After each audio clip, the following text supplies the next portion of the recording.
Okay, so we're gonna work off the Grubhub app that we saw on Saturday, but we're gonna. So this is a slightly modified. So would someone let's walk through. So we have an entity relationship diagram here. So would anyone like to kind of walk me through how this works?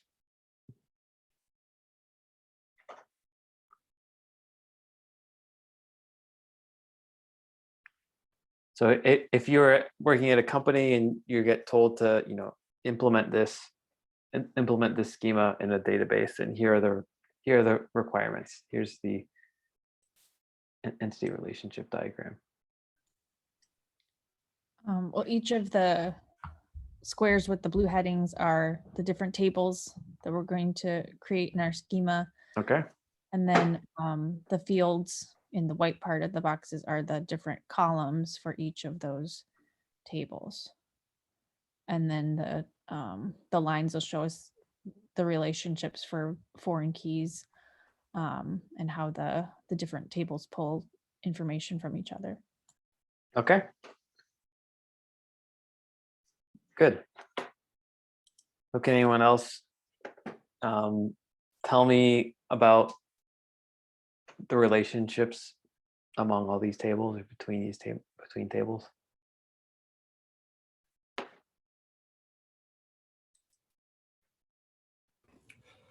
Yeah, your users can have multiple orders. Okay. And then an order can have multiple order items. Okay. So what's the relationship between orders and users? A user can have many orders. Uh-huh. And an order? An order can have many order items, and it uses the user ID as a foreign key. Yeah. I'm just focusing on orders and users. So relationships go both ways. So a user can have many orders, and an order can have one user. Yeah. So what kind of relationship is that? Many to one. Yeah. One to one, one to many, many to one, depending on where you're putting stuff. But yeah, so that's going to be the most common relationship that you have. So one to many, you can have right. An order has one user associated with it. A user can have many orders. Okay, and then orders to order items.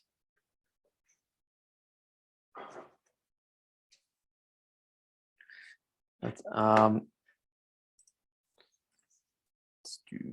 John. So orders to order items will be one to many. Basically saying an order can have multiple items. Order items going back to orders will be many to one. There can be many items in one order. Okay. So what's this relationship called between orders and order items and items?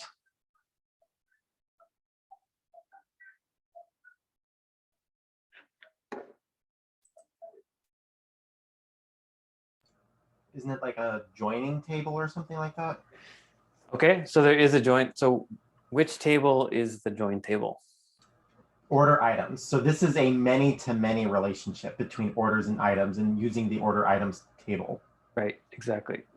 So this is a many. So this order items table, you can tell by the naming convention, which is fairly standard. It's a combination of the names of these two tables, orders and items. You could also call it item orders, but that doesn't make quite as much sense.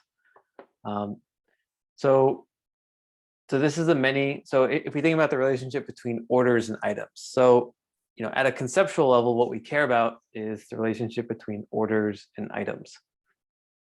So an order can have many items, right? So I can order 10 things off the menu, And an item can be associated with many orders. So lots of people can order the taco dinner, right?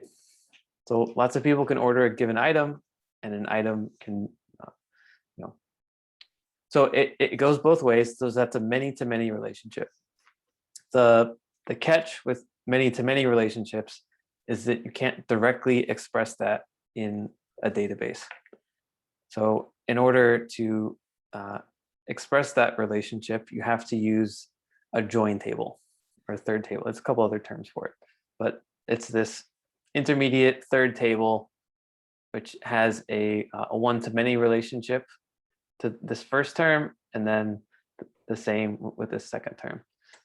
So you're able to reach items from orders, right? So these are connected, so you can access all the items in an order and all the orders associated with an item.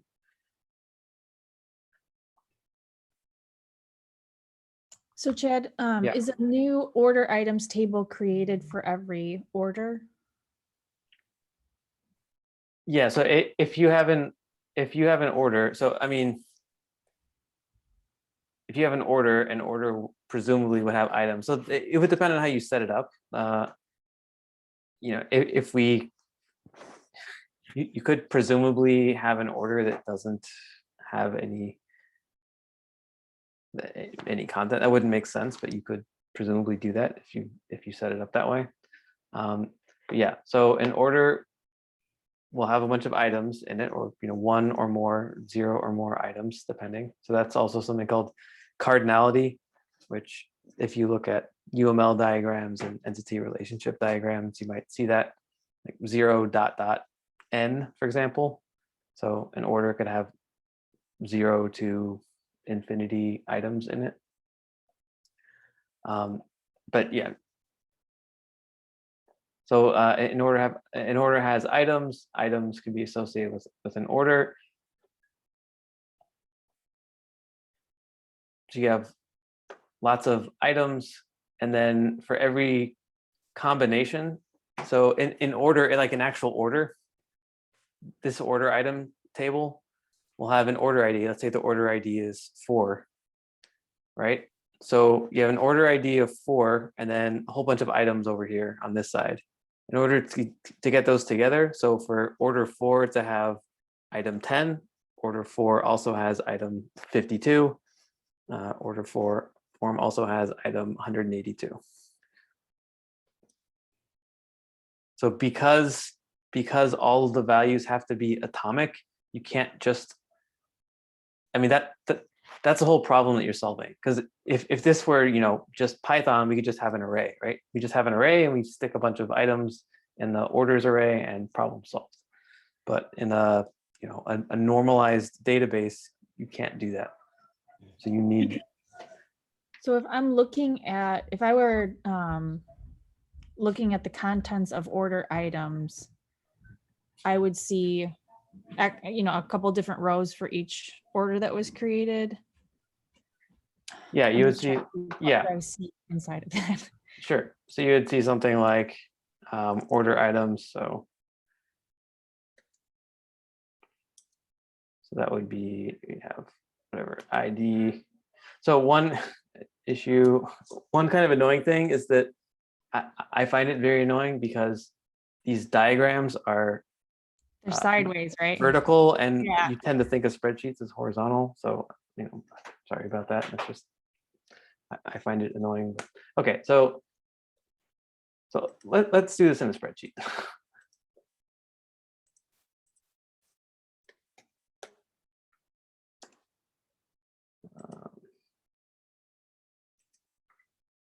Which account am I in? Let's do a blank one.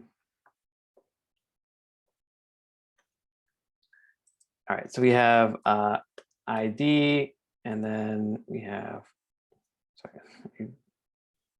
ID, orders ID, item ID.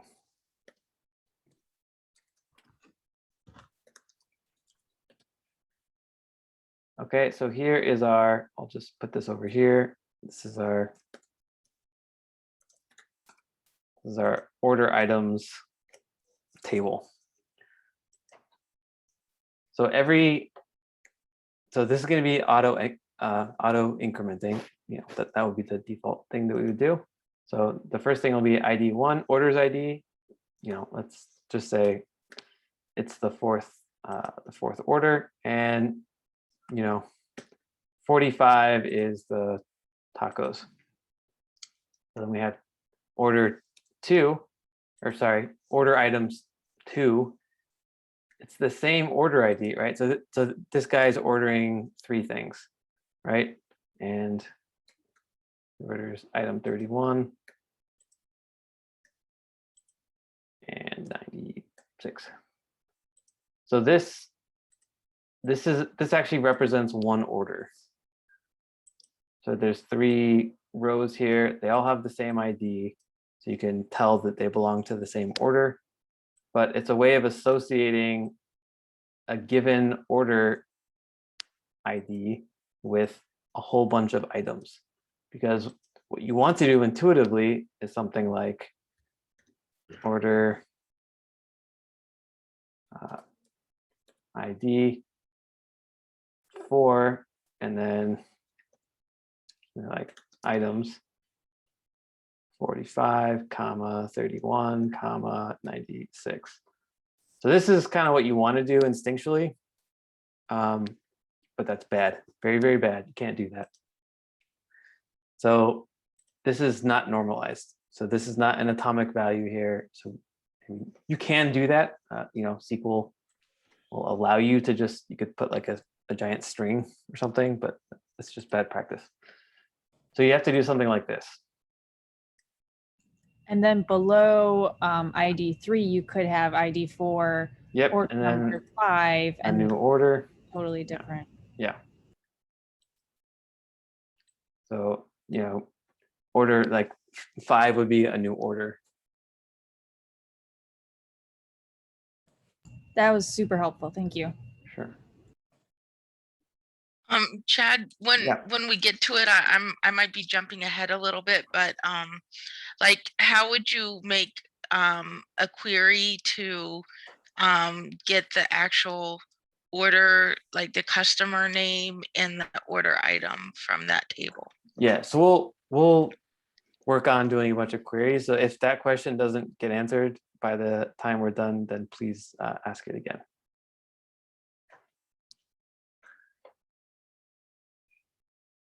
All right. So, and then restaurant, just for the sake of completion, restaurants here is, one restaurant has lots of potential menu items, and an item is only associated with one restaurant. This is just a design decision. It could be otherwise. Okay. So we have our entity relationship diagram, and I have the schema here. Just for the sake of time, we can focus on the queries. So we're creating this users table, nothing special, ID serial primary key. We're telling Postgres that we basically want it to auto increment and take care of this for us. So we'll get a unique artificial key or synthetic key every time. So the other way of doing keys is to use a natural key, where you take some item or combination of items in the database that are unique. But that can make things more complicated in some ways. Okay, so then we have the orders table. We have is delivered. So has it been delivered or not? And it's just a Boolean. So that's another type you can have in a database. Then we have this user ID, and it's going to be a foreign key, and it's going to be associated with the users table. Right. So a user has an order has one and only one user. It's right here. Again, because values are atomic, you can't have multiple users associated with this order. And then restaurants, nothing special. Items right here. Here's kind of the order items is the complicated. This is the join table, so it's going to have 2 foreign keys. It's attached to the orders ID and the items. Again, this is all very bare bones, so there's nothing much going on. There's a money type in Postgres that I don't think it exists in every database implementation, but it's something you can use. There's a whole bunch of different types depending on what you're doing. Okay, so I think that's probably good. So let's go ahead and run the schema. Let's create a database. So, and we'll call it Grubhub. And we will feed in the schema. So PSQL, the name of the database, Grubhub, the F flag for file, and schema.sql. Looks like everything worked. There's no errors. Okay, and let's move on to the seed data. So this is very bare bones, but we've got 2 users. So we're going to use an insert statement. So insert into table, and then this is the column, or, like a comma separated list of columns and the values. So that's very simple. We only have 1 restaurant. And then the items. So these are right here. So this is what's on our menu. So again, we have to feed it these 3 things. These are the columns. So the item name, the cost, and the restaurant ID. So the item name, the cost, and this is money type. So it's basically got 2 decimal places. And then the restaurant ID, we only have 1 restaurant, so everything is coming from the same restaurant. And then we have our orders. So we have an order, we have 3 orders, and 1 of them has been delivered, 2 of them have still not been delivered. And then these first 2 orders are associated with the first user, who's Bob. So these are Bob's orders. Bob has 2 orders, and Jane has 1 order. And then the order items, this is basically how we're going to associate orders with items. So an orders ID, so this is order number 1. And this is going to have item number 1, which is the steak. So order number 1, you can see that there are multiple entries for order number 1. There are 4 entries. So order number 1 has 4 items, 1 of each. Order number 2, there are 2 items in order number 2. And then there are also 2 items in order number 3. Okay, so let's run that.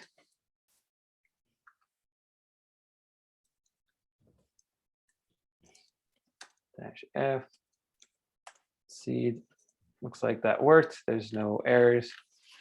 And let's just real quickly go in here. So PSQL. And we'll describe our database.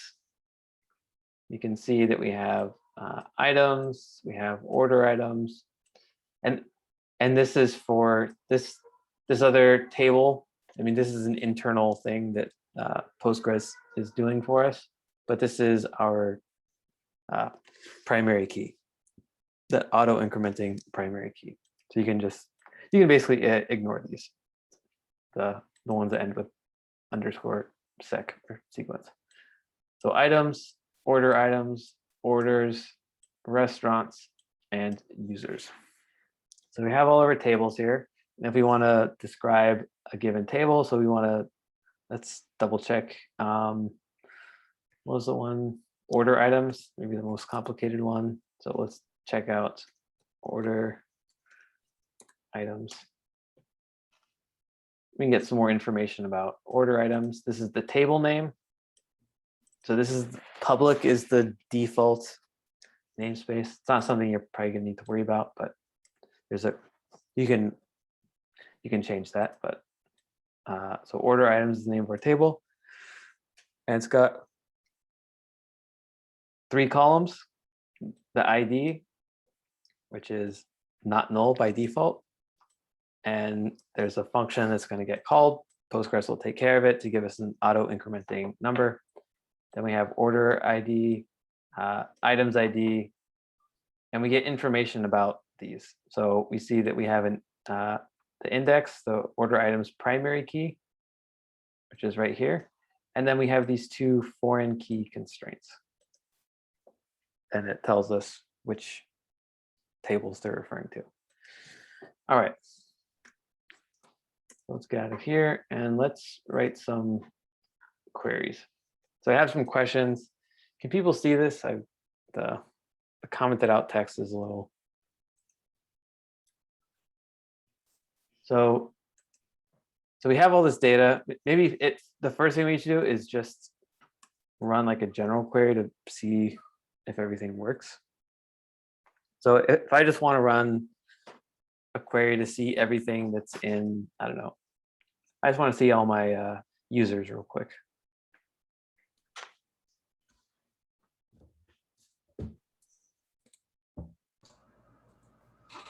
Select star. Okay. Again, I'm not going to use capitals, so I apologize. So select star from users. And then, okay, let's run this PSQL -f queries. Okay, we get the results. So that looks like it works. We could test all of them, but I'm going to assume that everything works. Okay. So now let's answer this first question. How many orders were there in total?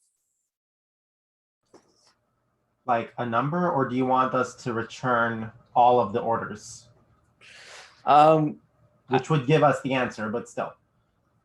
Yeah, so that's a good point. So we can start with that, but ultimately I would like a scalar value, so a single number. Can you do select count star from orders? Okay. Is that so I'm not sure if that's valid, but count star from orders. So can you explain Right. what this is?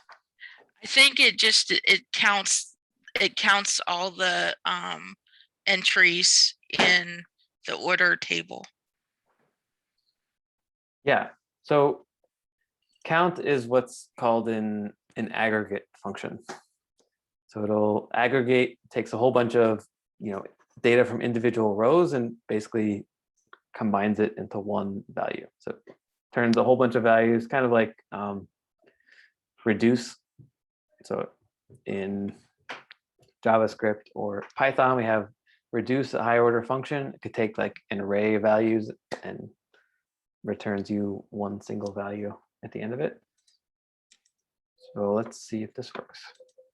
I think orders needs to be capitalized too. It actually doesn't. Oh, okay. It doesn't matter in this case, but yes, I mean, ideally I could be a little bit more precise here, but it works. So select count, and we can see that we get 3 back.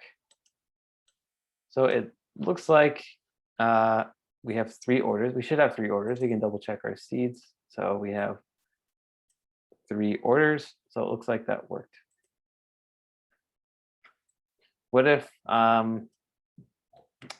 don't find this very informative? I want to say like, I want to call this total orders.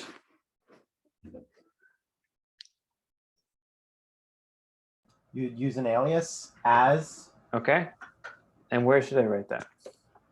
Select count star as total orders. Okay. So now, again, this doesn't change anything in our database. This is just how it's being presented to us. So now maybe this is easier to consume as a, a human user here. Total orders 3. You can also leave off the as.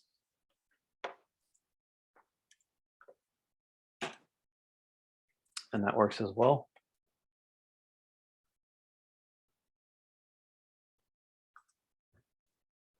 Okay. Are there questions about that? Let's move on to the next one.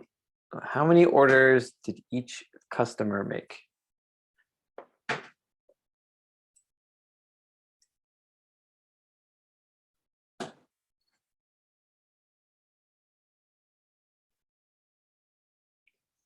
So if we think about, so we're going to need information about users and orders.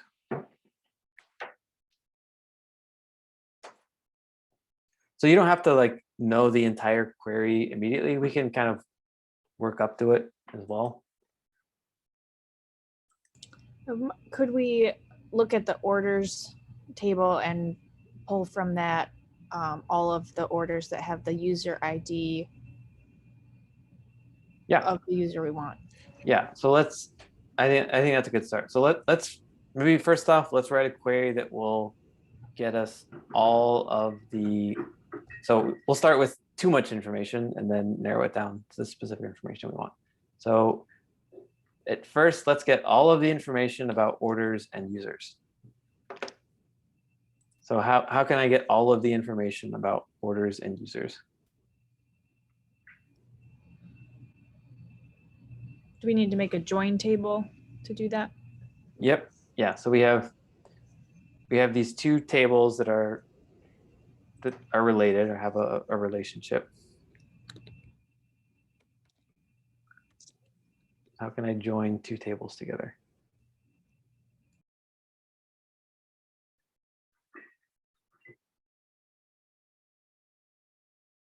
Quick interview question. What's the difference between a left join and an inner join?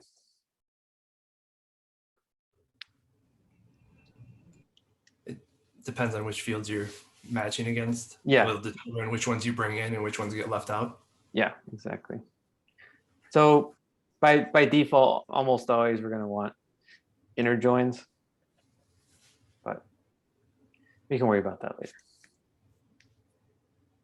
So how can I write a query that will give me everything in both the orders and users tables?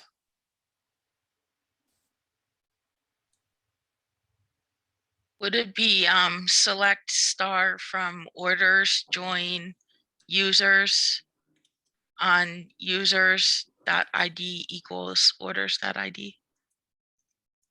Okay, so I want everything. So I'm going to select star from orders. So I want to get everything from orders, but I don't just want orders, right? I want orders and users. So I need to join users. So I'm going to essentially create, as a result, essentially I'm going to create one giant table. It's just going to be for presentation purposes. So one giant table that's made out of both of these tables. So select everything from orders, join users, so orders and users basically. But I want to join users. I don't want to just have a jumble of these two tables. I want them, they have a relationship, so I want to preserve that relationship. So each row will make sense. So I'll join users on, and I want to join it. So how are these two tables connected?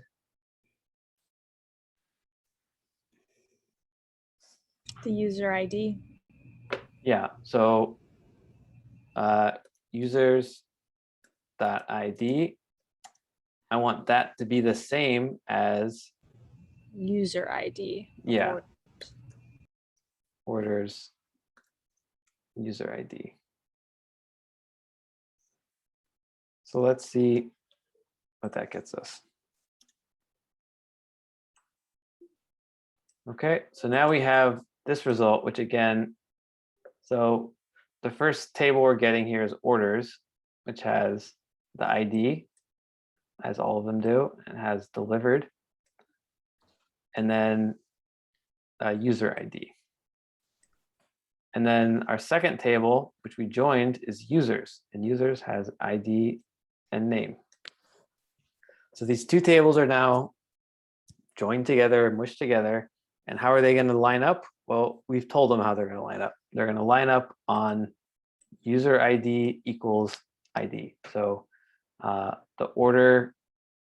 users dot ID right here is going to have to match orders dot user ID right here.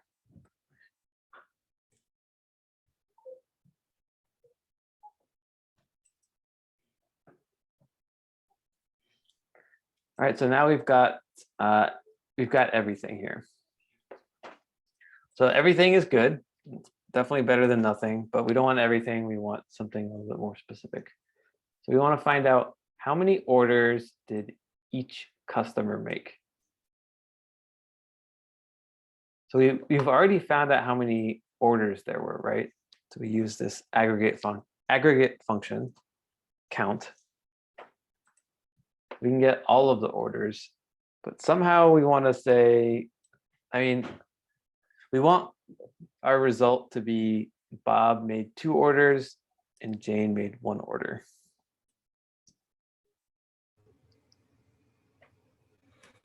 We use the by clause, like by name. By group by? I think so. Yeah. Yeah, we can use group by. So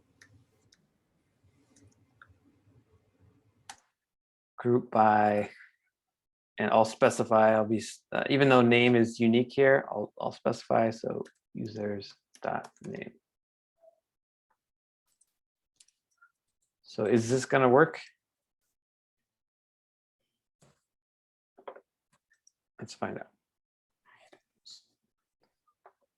Okay, so we get an error here. It says the column orders.id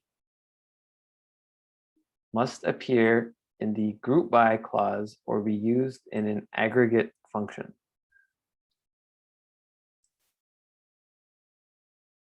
So this error message may not be the clearest, but we're told that we're going to need an aggregate function somewhere.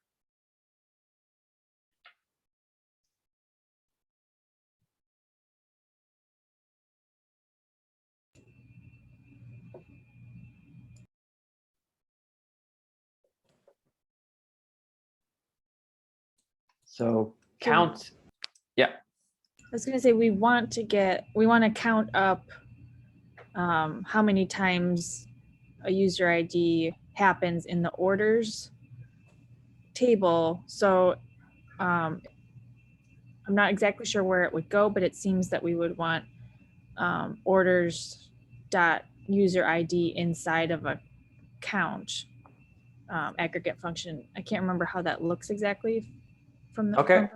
But Yeah. So that's a good idea. So we are going to need to use count. So this group by again, so that there's kind of it's confusing because count is an aggregate function. It will return a single. It's a scalar value. It's a single value. But we also kind of want rows too. So on the one hand, so there's kind of a conflict where we want this single value, which we got up here, right, which is just 3. But on the other hand, we want multiple rows now because we have at least 2 different names in this case. So that just doesn't work. You can't have a single value and multiple rows just kind of by itself. So you have to give it an aggregate function. So count. And we could do, in this case, it doesn't really matter, but let's say we want to count the orders.id. So we want to get accounts of the orders ID from orders. And we want to group that by name. So we want to count all of the orders, basically. How many orders are there? But not just how many orders, period. How many orders are there per name? So we can try and run this. And we get this, which is correct, but not really helpful in terms of, as a consumer.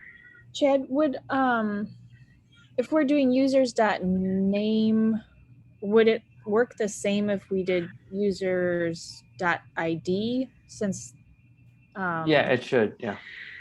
if we had users with the same name or something? Yeah. So so users.id, I mean, an ID would be guaranteed to be unique within our system. The way you set it up now, you could have multiple users with the same name. So, right, that would probably be, in fact, better to group by users ID. In our case, it's going to be the same result, but that's a good point. So what about displaying? So now I can tell that I have at least what looks like the right information, because I know Bob has 2 orders and Jane has 1 order, but I can't really see that. So how can I, fix or modify this so that I get a more useful output? Can you do select users.name, comma, count? Okay.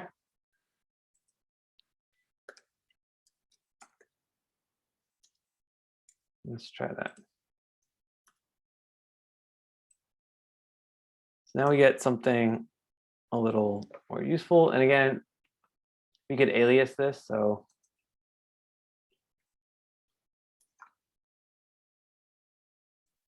and count.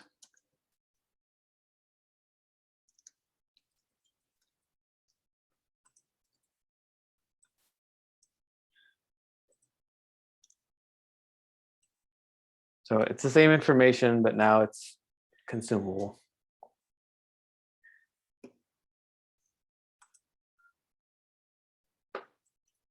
So the group by, so this has got 2, important things happening in it. One is the join, which is kind of the whole point of having a relational database system.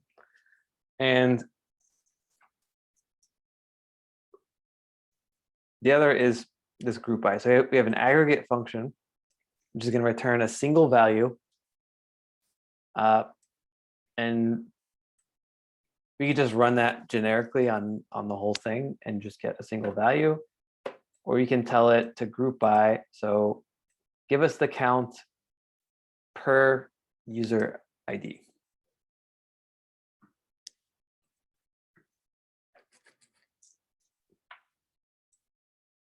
All right.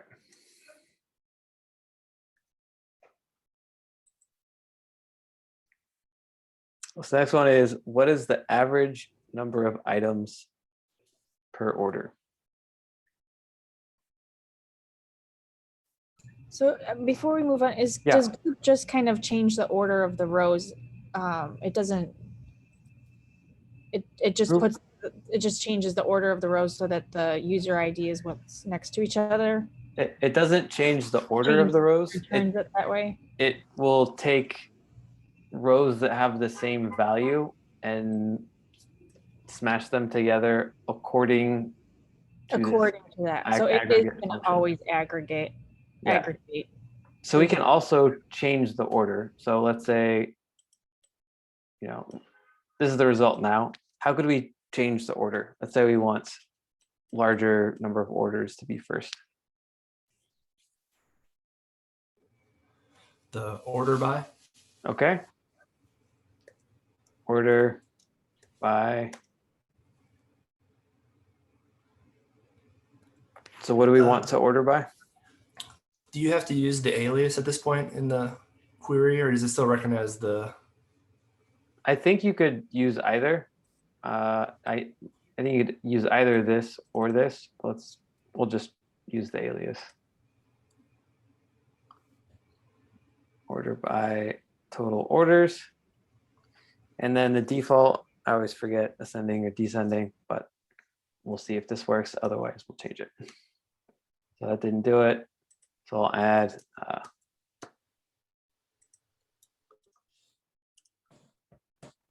so now it starts with the highest value and goes down. So group by didn't change the order. It just kind of smashes rows together, basically. But you can influence that. You can change it with order by.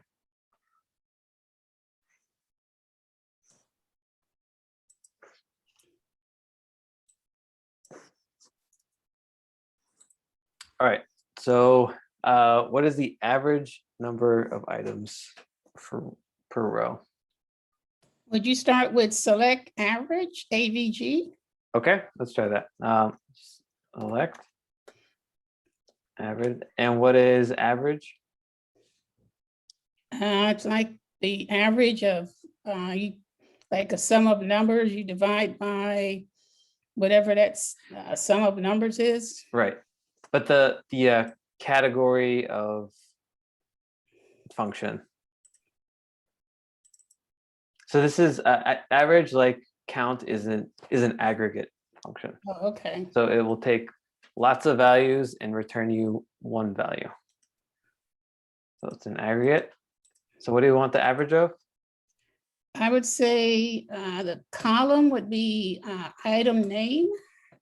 I'm Okay. assuming it's item, I guess, item name from items. I guess item, would it be item dot items slash underscore name? Would that be it? Like that? It could be, I guess. So the issue is that item name is a string, or I'm not sure var. how that would be set up, but I guess it's item name coming from table items. I'm not sure exactly how that would be set up. But it'd be the column would be, I guess, item name coming from the table items. I'm not sure how to set that up though. Yeah. So the problem is that item name is a string or a varchar, so we can't take the average of the string. Oh, So we need. oh, it's a varchar. Would it be cost? So we could get the average cost. Well, let's try doing that first. So let's get the average cost of Okay, everything. So Cost. select average cost. So how would I get the average cost of all the items that we have? Let's just say all the items in our inventory. How do I get the average, or all the items on our menu, I guess? it would be, I guess, divided by the number. So we don't need to worry about implementing the average. This is going to take care of it for us. Okay, So we want to get the average of the cost okay. in items. So what's ours? So select something, and what's the next part of the query? Would it be from the table name, from the table name? Yep. I guess I'm assuming it's coming from, okay, it's coming from table, I would say it'd be the order items table. Yeah, it's items right here. So Okay, we're gonna items. get this From from items. items. So let's try Okay. running this query. Where condition equals, is it a where clause in there? Yeah, so we have another problem here. So let's read the error. So function average money does not exist. That's not really helpful. Hint, no function matches the given name and argument types. You might need to add explicit typecasts. So what is the type of cost according to our schema? Should it be a decimal? Yeah, it's money right now, and for whatever reason, it doesn't want to take the average of monies. So we need to typecast this. And the way you do that is these 2 colons. Okay. And so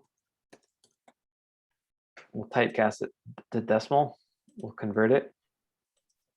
We can try that again. So again, we get a single value because this is an aggregate function. So we're taking all of the items that we have in our, our inventory or in our menu or whatever, and we have the average of all of them, the average cost of all of them. So this is not exactly what we want here, but this is something. So to get the average number of items per order, we need order items. We need to do an average of items by order in order items. It doesn't give us a lot of presentable information, but it'll give us the information we're looking for. Okay, so can you, yeah, go ahead. Tell me what to write. All right, select average. I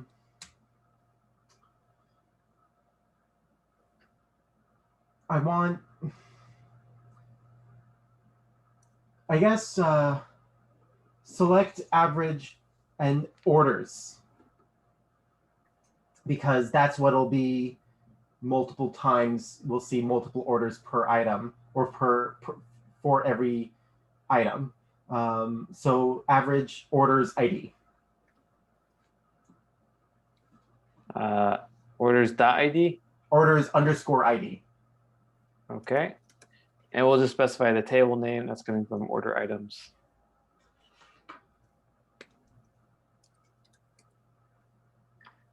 So, and that'll be from order items. Okay. So one issue with this, so what is the order ID?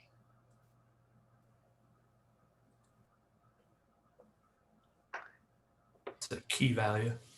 Yeah, so every time we create one, it's just 1, then 2, then 3, then 4, then 5. So if we get the average of that,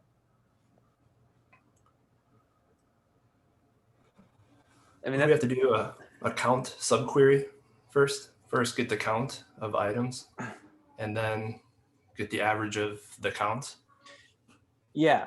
So that is what we're gonna have to do. I just want to point out that one thing you might want to do initially is, so if we want to get the average number of items per order, so we want to get the average of count. We get the average of the count. Something like order items dot something or orders dot IDs, let's say. So you might want to do something like this, where you get the count. So this will effectively give us how many orders there are, and then we'll get the average of that, and we could do some other stuff. But this actually won't work. So you can't pass this because, again, count is an aggregate function, so it takes in effectively it takes in like an array and it will return a single thing. And average is the same, so whatever count returns isn't going to be suitable input to average. So we can't do this directly. So one thing we do, as you mentioned, is a subquery. This is more advanced, but we can actually write multiple kind of embedded queries. So you can do select whatever from, and then you can have a subquery. So everything that gets returned. So when you write select whatever, select count as whatever from orders, what you're returning according to SQL is effectively another table. It's not, again, it's not changing anything in the database, but from the perspective of SQL, it acts like another table. It's another table. So you can take that table and then run another query on that table, right? So if I run a select statement, it will return a table. So I can run another select statement on that select statement because it's always going to return a table. So you can have multi-level. These are called subqueries. So a subquery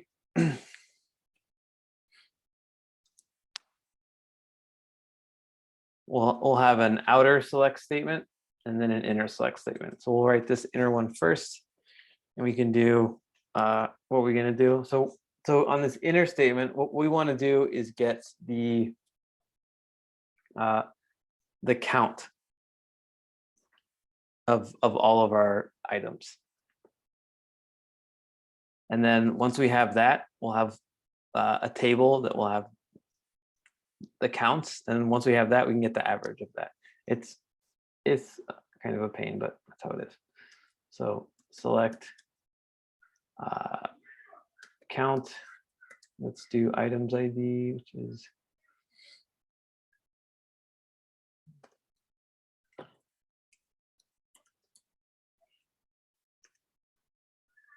we're going to grab select count order items ID.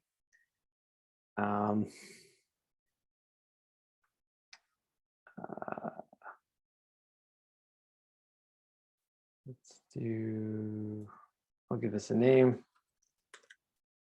Speed total from order items. And then I will do group by.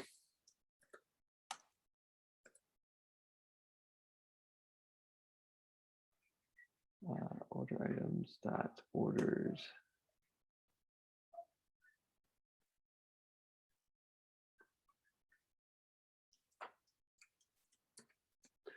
Okay, so I'm going to. We also want to see the orders and how many there are in each order. So select order items dot order ID comma count. Or yeah, we can do that after too. Yeah, so you're right. So we will want to get the specific things we're looking at. So orders ID, and that will be order items.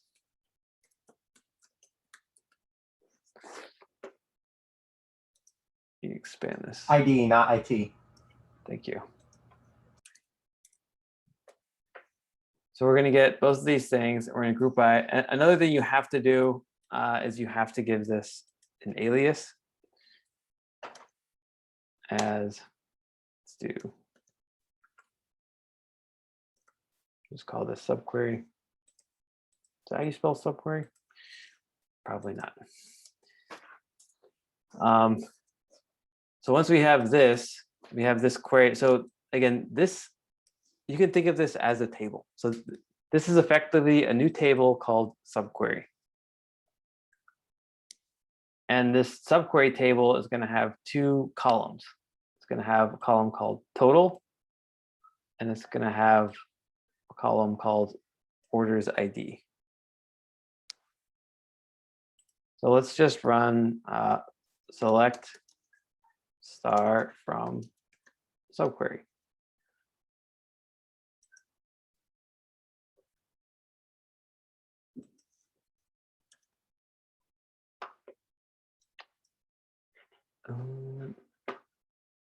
Sorry, let me do select this. Yeah. So we have to give this an alias, even though we're not directly using it right now. It's just how it is. So we have this subquery, and again,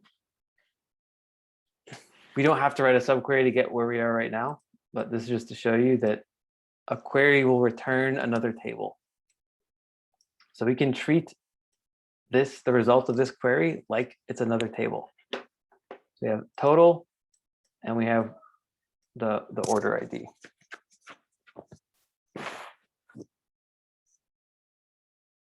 Okay. But I don't want to select star. I want to get the average of these totals, basically. So now you can do select average, average total from the subquery. Yeah, so subquery, so we're gonna access it just like it's a table. So subquery dot total, because that's the name of this column in this table. So subquery dot total, you get the average of that.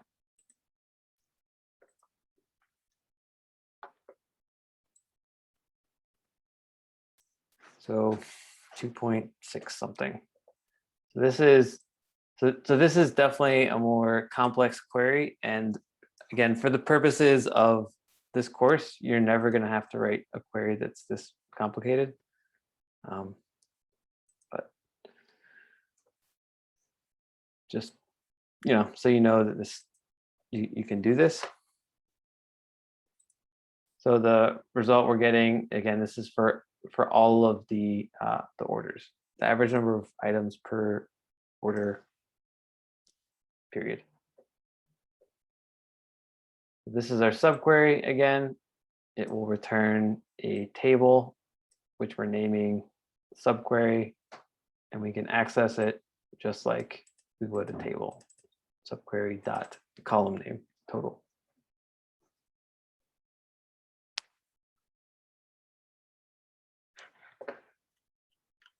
Okay. Let's do one more of these. It's already past 8, so let's do one more. But I just want to do something where there's lots of joins. So how much money did customers spend in total?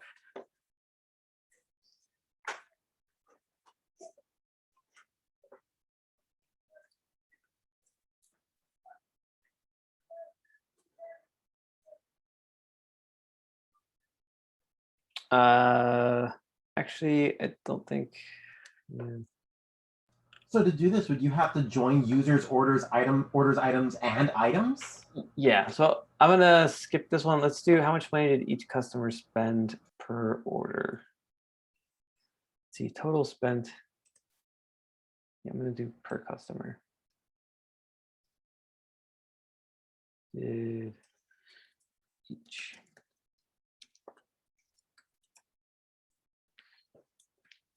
All right. So I want to know how much money each customer spent.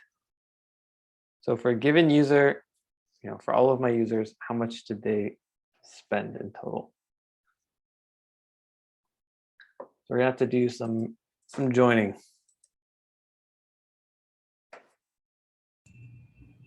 And this means over the, just to clarify the question, you mean over the course of all the orders they've ever made? Yeah. So what I want my result to look like is something like name. I want a column of name, and I want a column of how much money they've spent on all of the orders that they've made. So we probably want to do a subquery, and in the subquery get this gigantuan table, and then in the regular query pull the total from each one. We could definitely use this as I kind of want to just do joins just so that everyone can see the process of joins. So we're not going to use a subquery for this one, although you definitely could. So if we think about what we want as a final product, we want name, so username. So let's start with select users dot name. So we know we want that. And then we also are going to want something like the total amount that they spent. So is there a sum? Yes, there is. So let's do sum. And the sum is going to be something like, well, this is where we have our money. It's cost, right? So let's do sum items dot cost.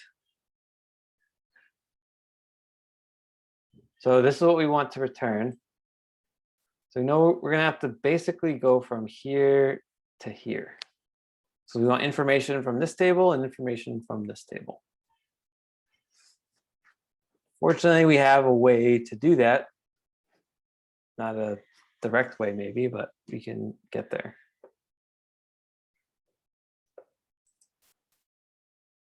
So we'll start with users. So from users, so I'm starting at users. Adam, where should I go next? So if you've got the users, you need to join in the order items. Well, look, if you're using the users table, then you need to join in orders Right. on user ID. Okay. Orders on orders dot user ID is users dot ID. Okay, so that gets us from here to here. So Anthony, can you help me get the next step? All right, so then we're now on orders. Mhm. So we need to go from orders, join order names on order underscore items. No, orders dot order underscore items. So which table? So we've got users and orders connected. So we need to connect to this So- table, right? We need to go from orders ID to order items orders ID. Okay. So order.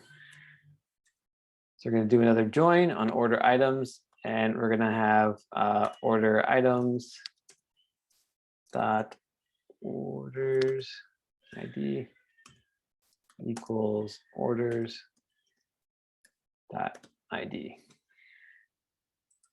I think that's right. So we started with users, we've joined orders, now we've joined order items. And let's see, Jim, can you give me this last one? Yep, so we can join items. And you can just do items dot ID equals order items dot items ID.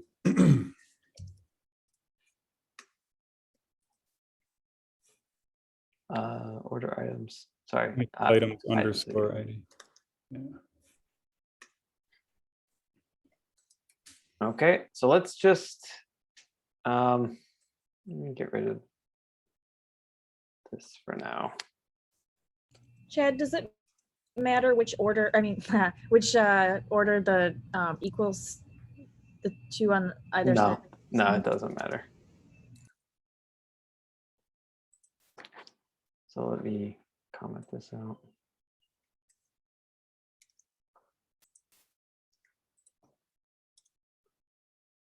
So now we have this giant table that we're getting returned, which doesn't really exist in the database, but this is a giant which has everything. It has users, has orders, has order items, it has items, and yeah, items has restaurant ID. So we've got all the things, but we don't really want all of the things. We just want some of them.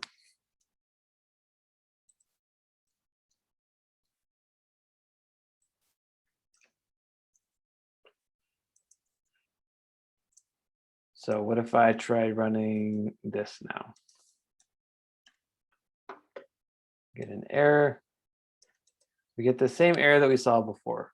We're using an aggregate function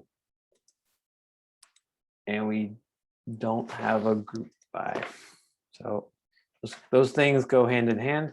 So we're going to need a group by. That also makes sense with our query because it's per customer. So we're going to need a group by. Group by. I'm going to give both of these aliases just customer name, and let's do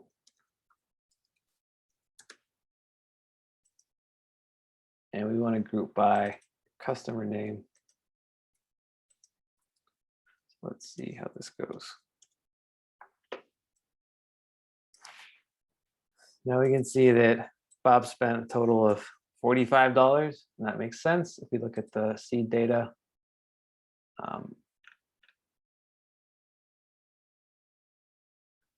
Bob has 2 orders, right? And these are his orders. So he ordered a lot of stuff. So he spent more money. So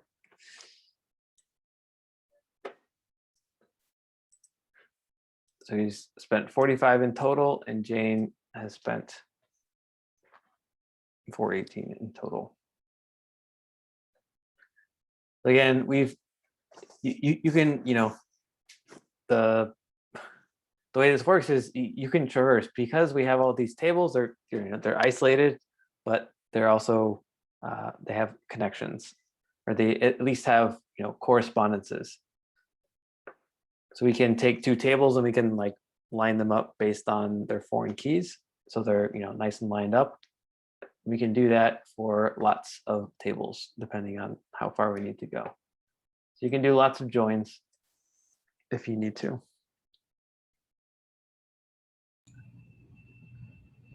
And some doesn't have any problem with money types.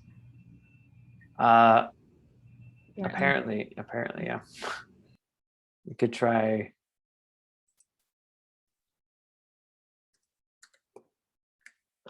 Converting this.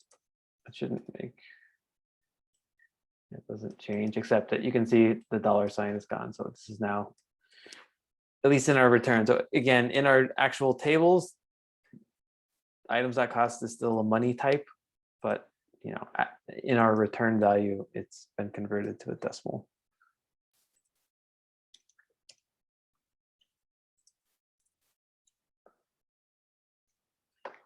Okay. So that's just some more advanced query stuff. So again, if you're not, in terms of what you need to know for this course, like be able to build a web application, you don't need to do anything that's complicated. So would you mind going back up in your terminal to the huge table we had before we did the group by? Thank you. I'm trying to wrap my head around how they all can connect. yeah, so users has ID and name. So that's these 2 columns. And then orders has ID delivered and user ID. So ID delivered, user ID. So that's users and orders. And order items has ID, orders ID. So that's this. So now we're up to that 3rd one. And then the last one is items, which has ID, item name, cost, and restaurant ID. And again, each one of these is joined. So users and orders. Let's see, user ID and ID. So that's, I mean, they're not contiguous, they're not right next to each other, but let's see. Users. So it should be the first column, and then the user ID column should be the ones that match. That very first ID column. ID name, ID delivered, user ID. And user ID should be, yeah, sorry. So it's this user ID, and then it's this ID that are matching for these first 2 tables. And it sounds like what determines the number of rows you will get in a joined table. There's not one like sub table or whatever that's going to determine that. It's just kind of how many different combinations have been, because I'm just thinking like Bob had to be repeated 6 times or whatever it is. Even though in the users table, there's only 2 customers, you end up with Bob repeated because of all the different iterations of the other 3 tables and his relationship with those. Yeah, so it'll basically, again, it depends on how you've set it up with, you know, null values and things like that. But basically the longest, the table with the most rows that you join will be the length of the end product. Okay, so there is one table that it's going to match the length of, or the number of rows, or do you sometimes get like you know, it should match the longest. So okay, order items has 1, 2, 3, 4, 5, 6, 7, 8 rows, and we have 8 rows here. So that's the longest one. This orders only has 3, items has 4, restaurants has 1, users has 2. But we get 8 rows because it's the maximum. and that's the ID that's right next to user ID, which goes 1, 2, 3, 4, 5, 6, 7, 8. Yeah, 2, yeah, This one? Yeah. So that's kind of like our cheat sheet of like, if for some reason we wanted to know why we have 8 rows, it tells us there that we're looking at every single ID, so every single item in order items. And since we have 8 rows in order items, we'll have 8 IDs and, you know, serial IDs in that column of our mega table here. Yeah, so I mean, I wouldn't overthink it too much. It's really just take the longest, take the table with the most rows that you're joining, and then that's how many rows you'll have. Right, that makes sense.